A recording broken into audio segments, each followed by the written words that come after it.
ಹೆಂಗ್ ನೋಡ್ತಾನೆ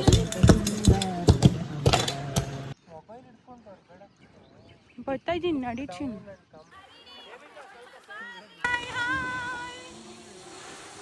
ಈ ಮುದ್ದು ಏನು ಆ ಥರ ಕಾಫಿ ಕುಡಿತೀಯ ನೀನು?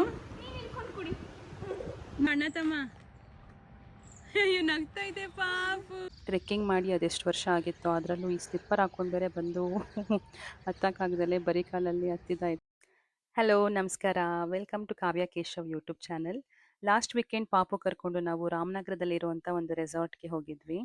ತುಂಬ ಬ್ಯೂಟಿಫುಲ್ ಆಗಿತ್ತು ಎಕ್ಸ್ಪೀರಿಯನ್ಸ್. ಸೊ ಹಾಗಾಗಿ ಒಂದು ಚಿಕ್ಕ ವ್ಲಾಗ್ ಮಾಡುವ ಅಂತ ಟ್ರೈ ಮಾಡಿದ್ದೀನಿ. ಸ್ಟಾರ್ಟಿಂಗಲ್ಲಿ ಅಚ್ಚು ತುಂಬ ಅಳ್ತಿದ್ದ, ಆಮೇಲೆ ನೈಸ್ ರೋಡ್ ರೀಚ್ ಆಗೋ ಅಷ್ಟೊತ್ತಿಗೆ ಮಲ್ಕೊಂಡಿದ್ದ. ತುಂಬ ದಿನ ಆದಮೇಲೆ ಈ ಥರ ವ್ಯೂ ನೋಡಿ ಸಖತ್ತು ಖುಷಿ ಆಯಿತು. ಆ ಹಿಲ್ಸ್ ಆಗಿರ್ಬೋದು, ಸ್ಕೈ ಆಗಿರ್ಬೋದು, ಟ್ರೀಸ್ ಎಲ್ಲ ನೋಡ್ತಾ ನಿಜವಾಗ್ಲೂ ಮನಸ್ಸಿಗೆ ಸಖತ್ತು ಮಜಾ ಕೊಡ್ತು.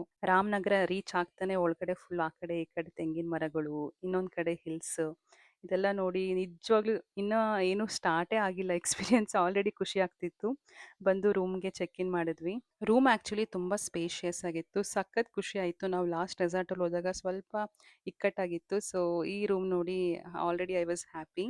ನಾವು ರೆಸಾರ್ಟ್ ರೀಚ್ ಆಗೋದಕ್ಕೆ ಆಲ್ರೆಡಿ 2:30 ಆಗಿತ್ತು. 3 o'clock ಲಂಚ್ ಕ್ಲೋಸ್ ಮಾಡ್ತಿದ್ರು. ಸೊ ಇಮಿಡಿಯೇಟಾಗಿ ಲಂಚ್ಗೆ ಹೋದ್ವಿ. I couldn't take much photos or videos of the lunch, but lunch ಸಖತ್ತಾಗಿತ್ತು. ಸೊ ಯಮ್ಮಿ ಆಗಿರುವಂಥ ದೊನ್ನೆ ಬಿರಿಯಾನಿ ತಿಂದು ಆ್ಯಕ್ಟಿವಿಟೀಸ್ ಮಾಡೋದಕ್ಕೆ ಸ್ಟಾರ್ಟ್ ಮಾಡಿದ್ವಿ. ಫಸ್ಟ್ ಜಿಪ್ ಲೈನಿಂಗ್ ಮಾಡಿದ್ವಿ. ತುಂಬ ದಿನ ಆದಮೇಲೆ ಈ ಥರ ಒಂದು ಆ್ಯಕ್ಟಿವಿಟಿ ಮಾಡಿದ್ದು. ಸೊ ಸ್ಟಾರ್ಟಿಂಗಲ್ಲಿ ಸ್ವಲ್ಪ ನರ್ವಸ್ ಆಯಿತು, ಬಟ್ ಆಮೇಲೆ ಆ್ಯಕ್ಚುಲಿ ಎಂಜಾಯ್ ಮಾಡಿದೆ. ಜಿಪ್ ಲೈನಿಂಗ್ ಮುಗಿಸ್ಕೊಂಡು ರೋಪ್ ಕೋರ್ಸಸ್ ಟ್ರೈ ಮಾಡೋಣ ಅಂತ ಹೋದ್ವಿ. ಆ್ಯಕ್ಚುಲಿ ನನಗಿದು ಕಷ್ಟ ಆಯಿತು. ಸ್ವಲ್ಪ ಮಾಡ್ತಾನೆ ನನಗೆ ಸರ್ಜರಿ ಆಗಿರೋ ಕಡೆ ನೋವು ಸ್ಟಾರ್ಟ್ ಆಯಿತು. ಸೊ ಹಾಗಾಗಿ ಕೇಶವ್ ಮಾತ್ರ ಕಂಪ್ಲೀಟ್ ಮಾಡಿದ್ರು. It was not easy, it was quite challenging actually. Next swimming ಪೂಲಿಗೆ ಹೋದ್ವಿ. ಅಚ್ಚು ಅಂತೂ ಫುಲ್ ಎಕ್ಸೈಟ್ ಆಗಿಬಿಟ್ಟಿದ್ದ. ಆ್ಯಕ್ಚುಲಿ ಅವನಿಗೆ ಬಾತ್ ಟಬ್ಬಲ್ಲಿ ಯಾವಾಗಲೂ ನೀರಲ್ಲಿ ಬಿಡ್ತಾ ಇರ್ತೀವಿ. ಸೊ ಈ ವಾಸ್ ವೆರಿ ಹ್ಯಾಪಿ. ನನಗಂತೂ ಸ್ವಿಮ್ಮಿಂಗ್ ಬರಲ್ಲ, ಕೇಶವ್ ಸ್ವಲ್ಪ ಸ್ವಿಮ್ ಮಾಡ್ತಾರೆ. ಸೊ ಅಷ್ಟೋ ಇಷ್ಟೋ ಹೆಂಗೋ ಆಟ ಆಡ್ಕೊಂಡ್ವಿ ನೀರಲ್ಲಿ. ತುಂಬ ರಿಫ್ರೆಶಿಂಗ್ ಅನಿಸ್ತು. ಅಚ್ಚು ಸ್ವಲ್ಪ ಸ್ವಿಂಗಲ್ಲಿ ಹಂಗೆ ಆಟ ಆಡ್ತಿದ್ದ. ನೆಕ್ಸ್ಟ್ ಸ್ನ್ಯಾಕ್ಸ್ಗೆ ಹೋದ್ವಿ. ಅಚ್ಚು ಅಚ್ಚು ಕಚ್ಚು ಏ ಮುದ್ದು ಪಾಪು. ಅಯ್ಯೋ ಪಾಪು ಆಟ ಆಡೋದ್ರಲ್ಲಿ ಬಿಸಿ ಜಾಸ್ತಿ.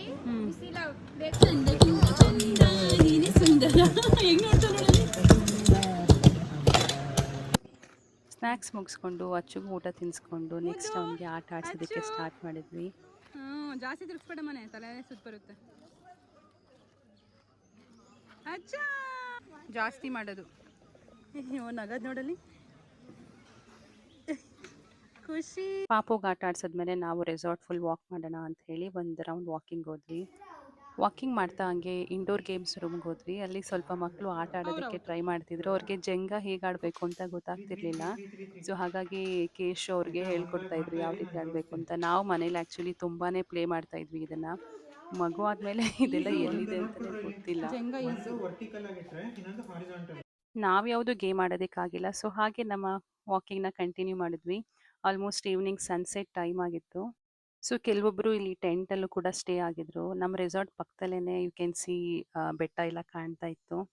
ಅದು ಒಂಥರ ಎಕ್ಸೈಟಿಂಗ್ ಆಗಿತ್ತು. ಇಷ್ಟು ಹತ್ರದಲ್ಲೇ ಬೆಟ್ಟ ಇದೆ, ಈ ಕಡೆ ನೋಡಿದಷ್ಟೇ ಕಾಣುತ್ತೆ ಅಂತ. ನನಗಂತೂ ಸ್ಕೈ, ಈ ಟ್ರೀಸ್ ಅಂದರೆ ತುಂಬ ಇಷ್ಟ. ಎಷ್ಟೊತ್ತಾದರೂ ಟೈಮ್ ಸ್ಪೆಂಡ್ ಮಾಡ್ತೀನಿ ನೇಚರಲ್ಲಿ. ಹಾಗೆ ನಡ್ಕೊಂಡು ಹೋಗ್ತಾ ಒಂದು ಚಿಕ್ಕ ತೋಟ ಥರ ಕಾಣಿಸ್ತು. ಸೊ ಒಳಗಡೆ ಹೋಗಿ ನೋಡಿದ್ರೆ ಅಲ್ಲಿರೋ ಫ್ರೂಟ್ಸ್ ನೋಡಿ ಆಶ್ಚರ್ಯ ಆಯಿತು.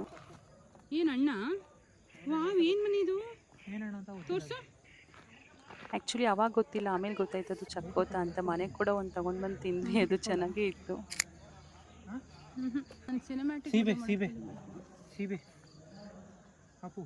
ಬರೀ ಇವರಿಬ್ರದೇ ಆಯಿತು ವಿಡಿಯೋಗಳು ಅವಾಗಿಂದ. ಒಂದು ಇಂಟ್ರೆಸ್ಟಿಂಗ್ ಸ್ಟೋರಿ ಇದೆ. ಇಲ್ಲಿ ನೋಡ್ತಿದ್ದೀರಲ್ಲ ಗ್ರೂಪ್ ಆಫ್ ಪೀಪಲ್, ಅವರು ಮಂಡ್ಯದಲ್ಲಿ ಒಂದು ಸರ್ಕಾರಿ ಸ್ಕೂಲಲ್ಲಿ 2002 ಆ್ಯಂಡ್ 3 ಬ್ಯಾಚಲ್ಲಿ 10th ಪಾಸ್ಔಟ್ ಆಗಿರೋರು. ಸೊ ಅವರು ಈಗ ಗೆಟ್ ಟುಗೆದರ್ ಥರ ಸೇರಿದ್ರು. ಸಖತ್ ಎಂಜಾಯ್ ಮಾಡಿದ್ರು ಎಲ್ರೂ. ಒಂದು 65 ಜನ ಏನೋ ಬಂದಿದ್ರು. ಬಟ್ ನನಗಂತೂ ಅವ್ರನ್ನ ನೋಡಿ ಖುಷಿ ಆಯಿತು. ನಾವು ಈ ಥರ ಫ್ಯೂಚರಲ್ಲಿ ಹೀಗೆ ಸೇರಬೇಕು ಸ್ಕೂಲಲ್ಲಿ ಓದಿರೋ ಎಲ್ಲರೂ ಅಂತ. ಗೊತ್ತಿಲ್ಲ ಆಗುತ್ತಾ ಏನೋ, ಬಟ್ ಅಂದರೂ ಗ್ರೇಟ್ ಅವರೆಲ್ಲರೂ. ಇಷ್ಟು ಜನ ಸೇರಿ 80 ಜನದಲ್ಲಿ 65 ಜನ ಸೇರಿದ್ದಾರೆ ಅಂತ ಹೇಳಿದ್ರೆ, ಅದರಲ್ಲೂ ಫ್ಯಾಮಿಲಿ ಬಿಟ್ಟು ಜಸ್ಟ್ ಅವರವರೇ ಸಿಂಗಲ್ ಆಗಿ ಬಂದಿದ್ದಾರೆ ಅಂದರೆ ಸೂಪರ್ ಅಲ್ವಾ.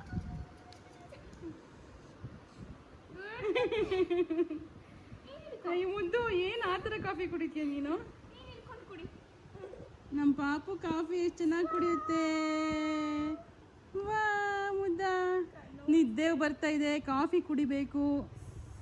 ಅಯ್ಯೋ. ಸೊ ಮಂಡ್ಯದಿಂದ ಬಂದಿದ್ದ ಗ್ಯಾಂಗ್ ಎಲ್ಲ ಹೋದ್ಮೇಲೆ ರೆಸಾರ್ಟ್ ಆ್ಯಕ್ಚುಲಿ ಪ್ರಶಾಂತವಾಗಿ ಅನಿಸ್ತಾ ಇತ್ತು. ನನಗೆ ಸ್ವಲ್ಪ ಬ್ಯಾಕ್ ಪೇಯ್ನ್ ಜಾಸ್ತಿ ಆಗಿತ್ತು ಆ್ಯಂಡ್ ನಾನು ಸ್ಪ್ರೇ ತಗೊಂಡು ಬಂದಿರಲಿಲ್ಲ. ಸೊ ಹಾಗಾಗಿ ಇಲ್ಲೇ ನಿಯರ್ ಬೈ ಇರೋವಂಥ ಒಂದು ಟೌನ್ಗೆ ಹೋಗೋಣ ಅಂತ ಹೇಳಿ ಹೊರಟ್ವಿ. ಆಚೆ ಬಂದರೆ ಮತ್ತೆ ಆ ಆಕಾಶ ಆ ಬೆಟ್ಟ ಎಲ್ಲ ನೋಡಿ ಮತ್ತೆ ಮನಸ್ಸಿಗೆ ಸಖತ್ ತೃಪ್ತಿ ಅನಿಸ್ತಾರ. ಪೀಸ್ಫುಲ್ ಈವ್ನಿಂಗ್ ರೈಡ್ ಅಂದರೆ ಅದೊಂಥರ ಬೇರೆಯೇ ಖುಷಿ ಕೊಡುತ್ತೆ. ನಾವು ವಾಪಸ್ ಬರೋಷ್ಟೊತ್ತಿಗೆ ಬಾನ್‌ಫೈರ್ ಸ್ಟಾರ್ಟ್ ಮಾಡಿದ್ರು. ಒಂದು ಕಾಲೇಜ್ ಗ್ಯಾಂಗ್ ಕೂಡ ಇದ್ದರು. ಅಲ್ಲಿ ಜೂನಿಯರ್ಸ್, ಸೀನಿಯರ್ಸ್‌ಗೆ ಫೇರ್‌ವೆಲ್ ಪಾರ್ಟಿ ಥರ ಇಟ್ಕೊಂಡಿದ್ರು. ಸೊ ಅವರೆಲ್ಲರೂ ಸ್ವಲ್ಪ ಎಂಜಾಯ್ ಮಾಡ್ತಾಯಿದ್ರು.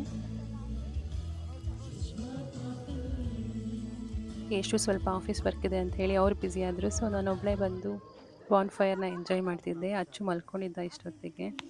ಆ ಬೆಂಕಿ ನೋಡ್ತಾ ಒಂಥರ ಕಾಮಾಗಿತ್ತು ಮೈಂಡ್.